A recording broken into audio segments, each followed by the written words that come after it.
मुसलमानों पर उनकी सोच आज के अधिकतर मुस्लिमों को अच्छी नहीं लगेगी। उन्होंने बहुत से असुविधाजनक सच उजागर किए हैं। वे भारत के उन प्रथम कवियों में हैं जो यथार्थवाद से मिलने का प्रयास कर रहे थे। इसने उन्हें सभ्यता के स्वभाव के प्रति अत्यंत सचेत और स्पष्ट कर दिया था। इसके अलावा उन्हें एक प्रश्न का उत्तर ढूंढने में मोहम्मद अली, भारत के प्रसिद्ध खलीफत आंदोलन के अली बंधुओं में एक ने धोखा दिया था। रविंद्रनाथ टैगोर कभी भी सत्य से बचने के लिए अपने शब्दों को बनाकर नहीं बोलते थे, जिसके कारण उन्हें गुरुदेव कहा जाता है। उस समय वे मुस्लिमों को लेकर जो सोचते थे वह ये रहा: हिंदू मुस्लिम एकता की सिद्धि पाना लगभग असंभव बनाने वाला एक अत्यंत महत्वपूर्ण कारक यह है कि मुस्लिम अपनी देशभक्ति किसी एक देश तक सीमित नहीं कर सकते। मैंने खुलकर मुस्लिमों से पूछा था कि यदि ऐसी कोई घटना हो जिसमें कोई मोहम्मडन शक्ति भारत पर आक्रमण कर दे, तो वे मुस्लिम अपने हिंदू पडिडीढोसियों के साथ अपनी इस सामूहिक भूमि की रक्षा के लिए खड़ीडीढे होंगे। मुझे उनसे मिलने वाले उत्तर से मैं संतुष्ट नहीं हुआ। श्रीमान मोहम्मद अली, खलीफत आंदोलन के नेताओं, अली बंधुओं में एक जैसे पुरुष ने भी घोषणा कर रखी है कि किसी भी परिस्थिति में किसी भी मोहम्मडन के लिए उसका देश जो भी हो, किसी मोहम्मडन के विरुद्ध खड़ीडीढे होना क्षम्य नहीं है। स्रोत: Rabindranath Tagore, times of India में रविंद्रनाथ टैगोर का साक्षात्कार 18/4/1924 को खलीफत पश्चात हिंदू मुस्लिम दंगों पर भारतीय आंखों से नामक स्तंभ में। पृथ्वी पर दो मजहब हैं जिनकी बाकी सभी मजहबों से सुस्पष्ट शत्रुता है। ये दोनों हैं ईसाईयत और इस्लाम।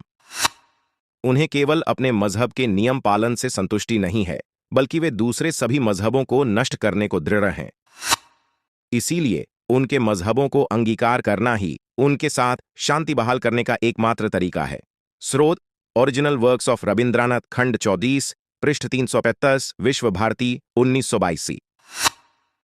आज की दृष्टि से ये शब्द बेहद कटु और कट्टर लग सकते हैं, किंतु हमें यह समझना चाहिए कि रविंद्रनाथ गलत भी नहीं थे। इब्राहिमी मजहब, विशेषकर ईसाईयत और इस्लाम, मतांतरण के प्रति सचमुच बहुत गंभीर हैं। हिंदू पंथ में 70 के दशक में इस्कॉन के उदय से पहले तक ऐसे कोई उदाहरण नहीं थे।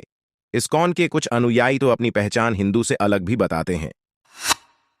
यदि आप उनके तरीके नहीं मानते तो आप नर्क में जाएंगे, किंतु कुछ शिष्टता बनाए रखने के लिए कोई यह बात मुख पर नहीं कहता। रविंद्रनाथ टैगोर ने बाद में अपनी रचना परिचय में अपने कथनों पर सफाई दी, किंतु उन्हें वापस नहीं लिया।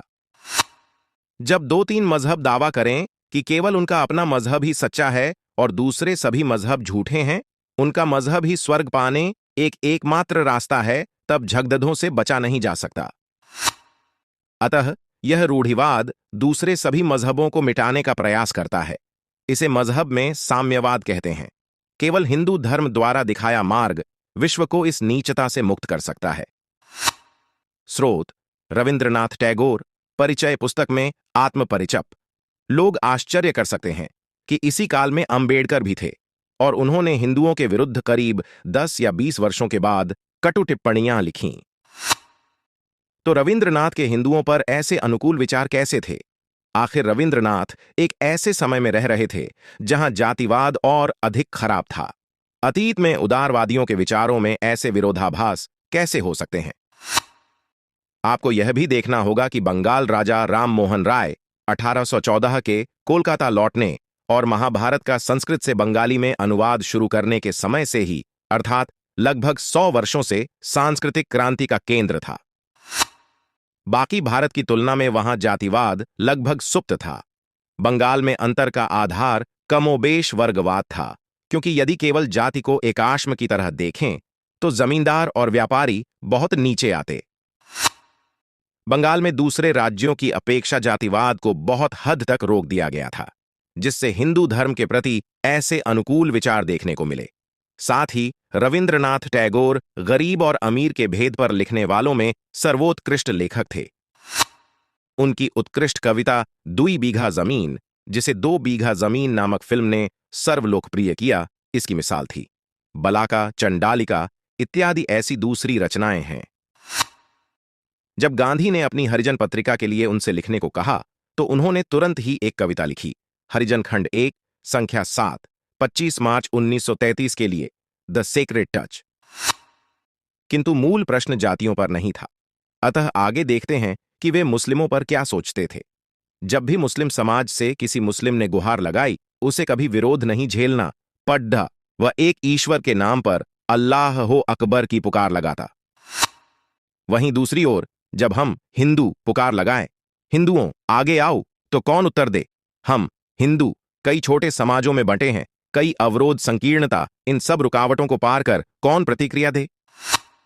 हमने कई खतरे झेले, किंतु कभी एकजुट न हो सके। जब मोहम्मद गौरी ने बाहर से पहला प्रहार किया, तो आसन्न संकट के उन दिनों में भी हिंदू एकजुट न हो सके। जब मुस्लिमों ने एक के बाद एक मंदिर ढहाने शुरू किए और देवी देवताओं की मूर्तियां तोड़ने लगे, हिंदुओं ने छोटी टुकड़ियों में युद्ध किया और मारे गए, पर वे एकजुट न हो सके। यह पहले से देखा हुआ है कि हम अपने मतभेद के कारण विभिन्न कालों में मारे गए हैं। निर्बलता पाप को आश्रय देती है। अतः यदि मुस्लिमों ने हमें मारा और हम हिंदुओं ने बिना विरोध किए इसे सह लिया, तो हम जान लेंगे कि यह केवल हमारी निर्बलता के कारण ही संभव हो सका। हमारे लिए और हमारे पढ़े हौसी मुस्लिमों के लिए भी हमें अपनी निर्बलता छोड़नी होगी। कृपया हमसे क्रूरता मत करो। कोई मजहब नरसंहार पर आधारित नहीं हो सकता। इस प्रकार की अपील और कुछ नहीं, केवल एक निर्बल व्यक्ति का रुदन है। जब वायु में निम्न दाब बनता है तो तूफान स्वतः आता है। मजहब के नाम पर कोई इसे रोक नहीं सकता। इसी तरह यदि निर्बलता पाली जाती है और उसका अस्तित्व बनाए रखा जाता है, तो उत्पीड़न स्वयमेव आता है। इसे कोई रोक नहीं सकता। संभव है कि हिंदू और मुस्लिम एक दूसरे से कुछ समय के लिए झूठी मित्रता कर लें, किंतु यह मित्रता सदा नहीं रहेगी।